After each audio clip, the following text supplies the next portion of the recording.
The United Nations Deep Space Monitoring Array sat quietly on the edge of the moon's far side. A ring of silver dishes turned toward the endless dark. It had been built to listen, not to speak, to catch whispers from distant stars, not shouts from dying worlds. For years it heard nothing but cosmic static and the occasional echo of human-made probes drifting beyond the solar system. Then one Tuesday morning it heard something else, a signal, faint, broken, repeating. Maya Ellis was the first to notice it. She had been reviewing routine data logs when a strange pattern caught her eye. Irregular pulses buried under layers of background noise. At first, she thought it was interference from a solar flare, but the pattern held. It repeated every 17 minutes like a heartbeat refusing to stop. She called Luke Garrett, her old friend from the UN Security Council's Xenolinguistics Task Force, even though he wasn't officially on duty. Luke arrived at the lunar station 12 hours later, his face tired but alert. He'd been sleeping in his office again, wrapped in the same worn jacket he'd worn during the Mars border crisis 5 years back. Maya didn't ask. She just handed him a data pad with the raw signal. He listened. Then he listened again. "That's not machine code," he said quietly. "That's language." Over the next 3 weeks, a small team worked in secret. They filtered the noise, aligned the pulses, and ran the fragments through every translation algorithm Earth had. Slowly, painfully, meaning emerged. The signal came from Kepler 186f, a planet once considered a candidate for alien life. Now it carried a message of terror. "They are burning our cities," the decoded words read. "They take our children. They erase our names. If anyone hears this, please do not let them forget us." The senders called themselves the Virelli. They described a war not of territory but of erasure. Their enemy, the Korath Dominion, did not conquer. They consumed. They stripped planets of culture, memory, and life, leaving only silence behind. The Virelli were the latest target, and they were almost gone. When the full translation was ready, Maya and Luke presented it to the Global Council in Geneva. The room was cold, quiet, filled with diplomats in sharp suits and generals with folded hands. They watched the playback of the Virelli message, grainy images of burning towers, crowds running through smoke, a child's hand reaching from rubble before the feed cut out. For a long moment, no one spoke. Then the debate began. Some argued for immediate action. "This is genocide," said a delegate from Nairobi. "We have a moral duty." Others warned of overreach. "We barely have warp capability," countered a representative from Beijing. "We're not ready for interstellar war." The European bloc pushed for sanctions and diplomatic pressure, though no one knew if the Korath even accepted envoys. The American delegation stayed neutral, citing strategic ambiguity. Luke stood at the back of the chamber, arms crossed, jaw tight. He had seen what happened when the world waited too long. He remembered Syria, remembered Rohingya, remembered how civilized nations always found reasons not to act until it was too late. Now, light years away, history was repeating itself. Maya sat beside him, her fingers tapping nervously on her tablet. She wasn't a soldier. She was a scientist. But she had spent her life studying the stars, dreaming of contact, of shared knowledge. This wasn't the first contact she'd imagined, but it was real. And if humanity looked away now, what did that say about them? The vote came 3 days later. 78 nations in favor of monitoring the situation. 62 in favor of sending a humanitarian probe. 0 in favor of military or rescue intervention. The official statement read, "Earth remains committed to peace and non-interference in extraterrestrial conflicts." Luke read the statement on his screen and threw his coffee cup against the wall. It shattered brown liquid streaking the white tiles. Maya didn't flinch. She just looked at him and said, "Then we do it ourselves." They didn't speak of treason. They didn't talk about exile or court-martials. They talked about ships, about fuel, about who still owed them favors. Luke reached out to old comrades, pilots, engineers, medics, who had left service disillusioned but hadn't lost their fire. Maya contacted researchers who had been sidelined for pushing too hard on warp field stability. They met in basements, in abandoned warehouses, in encrypted chat rooms that vanished after 10 seconds. One of the first to join was Jake Morales, a freighter pilot who'd flown supply runs to the Jupiter colonies before quitting over safety violations. He knew every bolt on a deep-range hauler and didn't care much for rules. Then came Riley Thompson, a wiry engineer who'd once jury-rigged a fusion core from scrap during the Titan ice riots. Last was Nina Cruz, a field medic who'd served on the Venus terraforming project until budget cuts shut it down. She carried a trauma kit that looked like it could rebuild a heart with duct tape and hope. They gathered near the Mars orbital dockyard in a section marked for decommission. 3 old freighters sat there, Wayfarer, Haven, and Longstride, scheduled to be melted down for parts. But their hulls were solid, their frames sound. With the right modifications, they could jump.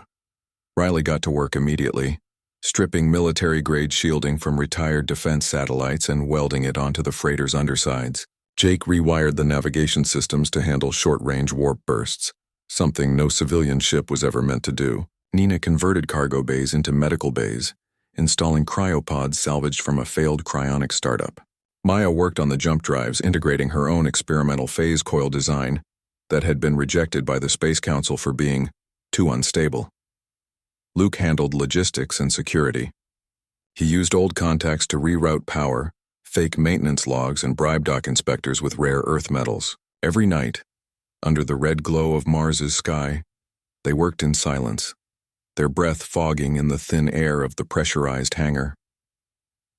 Back on Earth, news of the Varelli genocide faded from headlines, replaced by elections, scandals, sports. Life went on. But in that hidden corner of the solar system, something new was being built. Not just ships, but a promise. Then, one evening, a priority alert flashed on Luke's secure channel. Central Command had caught wind of unusual activity near Mars. An inspection team was being dispatched in 72 hours. They weren't ready. The jump drives hadn't been fully tested. The weapons, crude plasma turrets cobbled from mining lasers, had only fired in simulation. But waiting meant capture, and capture meant the Varelli would die alone. Luke gathered the team in the main bay of the Wayfarer. The lights flickered. Outside, the stars burned cold and distant. "We don't have a fleet," he said. "We don't have orders. We don't even have a real plan. But someone's screaming into the dark, and we're the only ones who heard. If we turn back now, we're no better than the ones who voted to do nothing." No one argued. No one hesitated. Maya nodded. Jake cracked his knuckles. Riley gave a sharp thumbs up. Nina just zipped up her jacket and said, "Let's go save some lives." They powered up the engines that night. As the freighters lifted from the dock, silent and dark to avoid radar, Earth slept below, unaware that its children were leaving not for glory, not for conquest, but because civilization had failed, and someone had to pick up the pieces. The stars watched, and for the first time in a long while, humanity moved not as a planet, but as people. The 3 ships, and Wayfarer, Haven, and Longstride, slipped out of Mars orbit like shadows fleeing the sun. They ran dark, engines throttled low, comms silent. Behind them, Earth's laws still held power. But out here, in the void between worlds, only physics and courage mattered. Luke stood on the bridge of the Wayfarer, watching the red dot of Mars shrink on the viewscreen. He didn't look back. There was nothing to go back to. Maya worked below deck, her fingers flying over the jump drive console. The phase coil hummed, unstable but alive. She'd warned them it might tear a hole in space or fry the ship's core. But it was their only way to cross light years in days, not decades. "We jump in 10, she said over the intercom, her voice steady despite the sweat on her brow. Jake gripped the pilot's yoke, eyes locked on the nav plot. Riley had patched the guidance system with spare parts from a lunar rover, and it glitched every few minutes, but it held. Nina checked the med bay one last time, securing vials of plasma and antibiotics in magnetic racks. She didn't know what injuries they'd face, but she knew pain didn't change, no matter the species. They called their mission ARC Protocol, not because they carried animals, but because they carried hope. And maybe, just maybe, a chance to stop the end of a people. The jump was rough. Space folded like crumpled paper, and for 3 terrifying seconds the ship groaned as if it might split apart. Lights flickered. Alarms blared, then died. Then silence. Then stars, new stars, swam into view. Kepler 186, what they saw made Nina gasp. The planet below was not dead, but dying. Great black scars covered its surface where cities once stood. Smoke curled from the equator. Orbital debris glittered like broken glass in the sunlight. Remnants of Varelli satellites now shattered.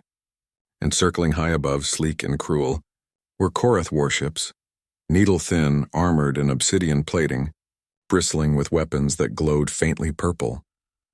"They're still here," Jake whispered. Luke didn't answer. He was already scanning for life signs.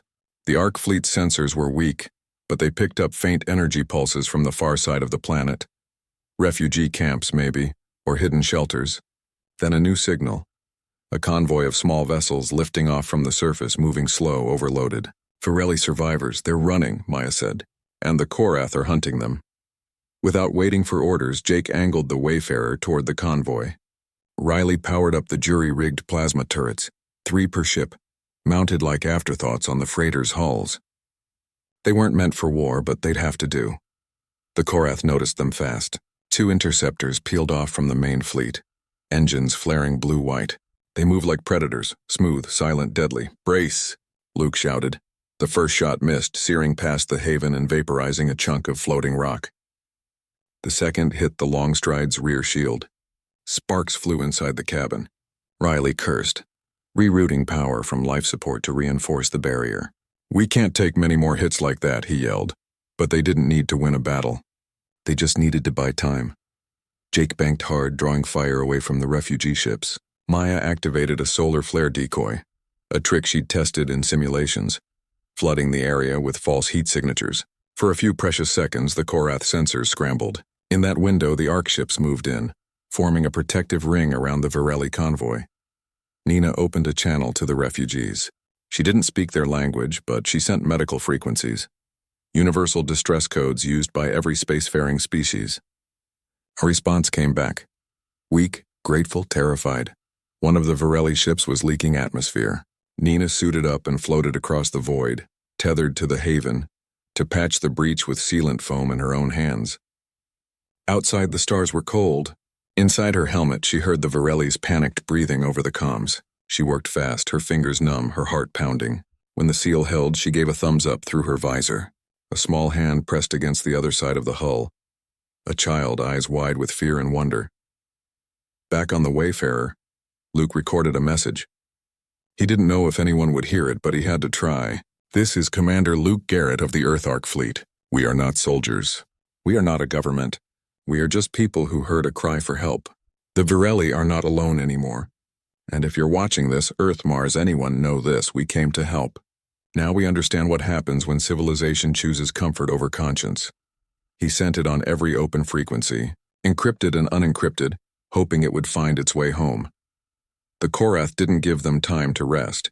A larger ship, a command cruiser, dropped from orbit, its weapons charging with a low-rising whine. Luke knew they couldn't fight it. "All ships prepare for emergency jump," he ordered. But the refugee convoy couldn't jump. Their engines were too weak, their power too low. They'd be left behind. Nina made the call before anyone else could. "I'll stay," she said over the fleet channel. "I can reroute the Longstride's core to boost their drives. Give them enough juice to escape." "Nina, no," Luke said. "That'll leave you stranded." "Then I'll be stranded helping," she replied. "That's what I signed up for." There was no time to argue. Riley helped her link the power conduits while Jake laid down covering fire, strafing the Korath cruiser's sensor arrays. Maya calculated a jump path for the refugees, toward a nearby nebula, thick with ion clouds that would hide their trail. As the last Varelli ship blinked out of sight, the Korath fired. The blast struck the Longstride amidships. The ship didn't explode. It folded inward, crushed by a gravity pulse. Nina's final transmission was calm. "Tell Earth, we did the right thing." Silence followed. Luke closed his eyes. Then he opened them again hard. "Jump now," he said. The remaining 2 ships vanished into folded space, leaving behind smoke, wreckage, and one woman's courage. They emerged near a dead asteroid field, far from Kepler 186. The Varelli elders were safe for now. They gathered in the Haven's cargo bay, their tall, slender forms wrapped in thermal blankets. Their skin shimmered faintly like moonlight on water. One of them, an elder with silver markings around her eyes, approached Maya. Through a translator patch, she spoke. "You gave us more than rescue. You gave us witness. Now our story will not die."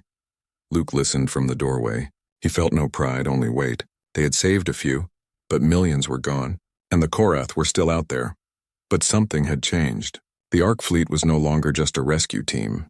They were something else now, something sharper, angrier, more determined. Riley repaired what he could. Jake plotted new routes. Maya studied Varelli data crystals. learning how the Korath fought, how they thought. They learned the worst truth. The Dominion didn't just kill, they harvested. They took Virelli neural tissue, still alive, and used it to enhance their own minds, believing intelligence born of suffering was stronger. That night, as the ships drifted among silent rocks, Luke stood alone on the observation deck. He thought of Nina, of the child's hand on the hull, of the vote back on Earth that chose silence. He didn't pray. He made a promise. They would not run again. They would not hide. If the Korath thought humanity was soft, they were about to learn otherwise. The Ark fleet had started as a whisper of help. Now it would become a storm. And storms didn't ask permission. Luke's message reached Earth 3 weeks after it was sent. It traveled through relay satellites, bounced off deep space buoys, and finally landed in a public data stream that no government could fully control. Within hours, it was everywhere. People watched it on phones, on street screens, in classrooms. They saw the burning world, heard Nina's last words, saw the child's hand press against the hull. They saw what their leaders had chosen to ignore. Protests began in New York, then London, then Tokyo. Students walked out of schools. Dock workers refused to load military cargo. A retired general gave a speech in front of the White House and wept. "We taught our children to be kind," he said, "but not brave enough to act when kindness wasn't enough." Governments scrambled. Some denied the footage. Others called it unverified. But the truth had taken root. Maya's name trended worldwide. Luke was called a traitor by some, a hero by most. Petitions flooded the UN demanding action. For the first time in decades, Earth felt like one people, not a collection of nations. Meanwhile, far from home, the Ark fleet hid in the shadow of a nameless asteroid. The 2 remaining ships, and Wayfarer and Haven, were battered but functional. The Virelli elders shared what they knew.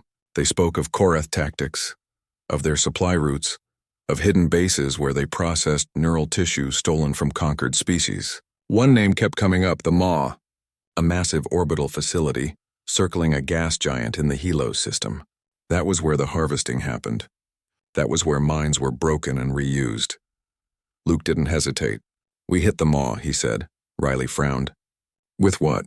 "We've got 2 freighters and mining lasers." "We've got surprise," Luke replied. "And rage." Maya studied the Virelli star charts. The Hilo system was heavily guarded, but the Korath were arrogant. They believed no one would dare attack their core operations. They left blind spots, gaps in patrol routes, moments when sensor grids cycled. If they timed it right, they could slip in. Jake volunteered to pilot the infiltration run. He'd spent years flying through asteroid belts and ion storms. "I can get us close," he said. "But we'll need a distraction." The Virelli offered one of their own, a small scout ship cloaked in bioadaptive skin that bent light around it. It wasn't armed, but it was fast. An elder named Kale would pilot it. "My people are gone," he said. "Let me give my life meaning." The plan was simple, desperate, and almost certainly fatal. Jake would take the Wayfarer on a fake distress signal near the outer rim of the system, drawing patrols away. Kale would slip the scout ship through the blind zone and disable the Maw's main comms array. Then Luke and Riley in the Haven would dock with the facility and plant explosive charges on the neural processing core. Nina's absence hung over them like cold air. No one said her name, but they all felt her. When Riley checked the medbay, he paused at her empty station. Then he loaded extra trauma kits just in case. The jump to Hilos was tense. They traveled in silence, engines off, drifting like space junk. When they arrived, Jake activated the distress beacon, a looped recording of a damaged Korath freighter. It worked. 3 patrol ships peeled off and raced toward him. He led them on a chase through a debris field, firing flares and dumping coolant to mimic engine failure. At the same time, Kyle's scout ship vanished into the distortion belt around the gas giant. The Maw loomed ahead, a monstrous ring of black metal, studded with towers and vents that pulsed with sickly green light. Inside, thousands of minds were trapped in fluid tanks, their thoughts siphoned into Korath command networks. Kale reached the comm spire. He didn't hesitate. He rammed his ship into the base of the tower. The explosion was small but precise, severing the primary uplink. Alarms blared across the facility, but without comms, the Maw couldn't call for help. Luke and Riley docked in the chaos. They wore stolen Korath armor, salvaged from a wreck near Kepler 186, and moved fast through sterile corridors. The air smelled of ozone and something sweet like rotting fruit. They passed holding cells with empty restraints. They heard faint whispers through the walls, echoes of stolen thoughts. They found the core chamber deep in the facility's heart. A vast dome filled with glowing tanks, each holding a brain suspended in amber fluid. Wires snaked from them into a central column that pulsed like a heartbeat. Riley set the charges while Luke stood guard, plasma rifle ready. Then the lights flickered. Backup power. Korath soldiers poured in from side tunnels, tall, armored, faces hidden behind smooth masks. Luke fired. The plasma bolts tore through the first two, but more kept coming. Riley finished the last charge and yelled, "Go!" They ran, dodging fire, leaping over fallen panels. Behind them, the charges detonated in sequence. The core column cracked, then exploded in a wave of blue fire. The entire maw shuddered. Systems failed. Lights died. The whispers in the walls fell silent, finally at peace. They barely made it back to the haven. Jake, bleeding from a shrapnel wound but grinning, pulled them away just as the maw began to collapse in on itself. Kale's sacrifice, Nina's memory, and their own fury had done what no government would. But the victory was short-lived. As they jumped clear of the system, a final Korath transmission broke through the static. It wasn't a threat. It was a declaration. "Earth," the voice said, cold and sharp. "You have struck at the Dominion. Now we strike at you. Your world will burn for this." The message repeated on every frequency. Then it stopped. Back on the haven, no one spoke. They knew what it meant. The Korath weren't just coming for them. They were coming for everyone. Luke looked at the view screen, at the stars that had once seemed full of wonder. Now they felt like eyes watching, waiting. He thought of cities on Earth. Chicago, Cairo, Sydney, full of people who didn't know war was coming to their skies. But something had changed since they left. Earth wasn't silent anymore. Protests had turned into policy. Factories were retooling. Shipyards were lighting up. And Maya's research, once dismissed, was now being used to build real defenses. They had lit a spark. Now they had to make sure it didn't go out. "Set course for Sol," Luke said. "We're going home, not to hide, not to surrender, but to stand with the world they'd tried to wake up. Because the Korath were wrong about one thing. Earth wasn't soft. It had just been sleeping. And now it was wide awake." The Ark fleet returned to the Sol system not as outlaws but as warnings made flesh. Their ships, scarred and smoking from the Maw raid, limped past Neptune's orbit and sent a single-coded pulse to Earth defense. Within minutes, response craft scrambled, not to arrest them but to escort them home. The world had changed while they were gone. Cities that once debated ethics now built weapons. Shipyards that once assembled luxury cruisers now welded armor onto freighters and science vessels. Maya's phase coil design, once labeled unstable, was now being mass-produced in orbital factories. Her name was on every engineering schematic. Luke's face was on recruitment posters. "Join the Shield," they read. "Protect what matters." Project Iron Shield was no longer a rumor. It was real, and it was growing fast. The Ark fleet docked at the newly expanded station orbiting Jupiter, once a research outpost, now Earth's frontline command hub. They were met not by soldiers but by scientists, engineers, and grieving families who had lost loved ones to inaction. A woman pressed a photo into Luke's hand. Her son, a linguist who had begged the UN to respond to the Varelli signal before it was too late. He had died in a protest march. "Thank you for doing what we couldn't," she whispered. Maya was pulled into a war room within hours. Generals, physicists, and Varelli elders stood around a holographic table showing Korath fleet movements. The Dominion was gathering. Scout ships had been spotted near the Oort cloud. They were coming just as they promised, but Earth was ready to meet them. Maya's task was clear: integrate Varelli bioresonance tech into human warships. The Varelli didn't use weapons the way humans did. They used sound, memory, and neural harmony to disrupt enemy systems. At first, engineers scoffed. Then Maya showed them footage from the Maw, how a single frequency pulse had shut down an entire processing core. "It's not magic," she said. "It's biology meeting physics. And it works." Riley joined the retrofit teams. He walked the decks of half-built destroyers, pointing out weak joints, suggesting better power routing, teaching young techs how to jury-rig under pressure. "Perfection gets you killed in space," he told them. "Adaptability keeps you alive." Jake, still healing from his wounds, became a flight instructor. He taught pilots how to fly dirty, how to use debris fields, solar flares, and even civilian traffic as cover. "The Korath expect clean battles," he said. "We're going to give them chaos." Luke didn't take a command post. He walked among the people. He spoke to dock workers, to medics, to teenagers signing up for the first time. He told them about Nina, about Kale, about the child's hand on the hull. He didn't speak of glory. He spoke of duty, of the moment when being civilized stops being enough. Then the first Korath ship crossed into the outer system. It was a scout, sleek and silent, moving just beyond Pluto's orbit. Earth's new sensor net caught it instantly. Instead of hiding, Earth broadcast a message on all channels. "You are trespassing. Leave now or be removed." The Korath didn't reply. They fired.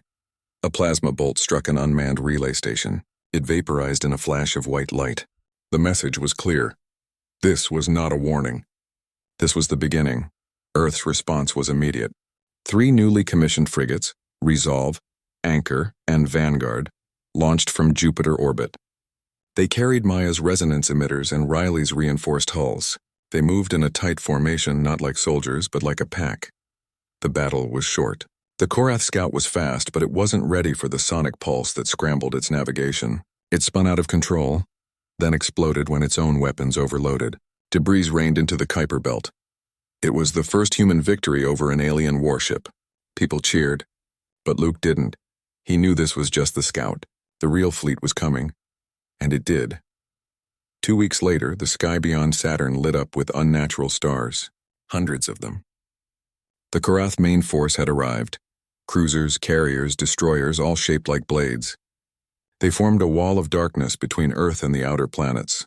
Their flagship, the Scourge of Silence, pulsed with dark energy at its core. Earth's fleet gathered near Jupiter.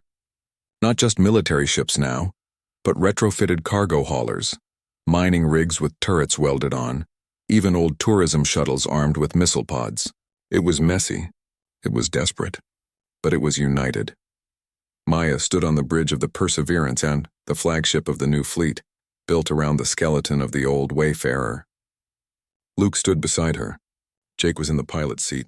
Riley was below, making last-minute adjustments to the resonance core. "They think we're weak because we talk," Luke said, staring at the enemy formation. "They think we'll negotiate while they aim their guns." "They don't know us," Maya nodded. "Today we show them who we really are."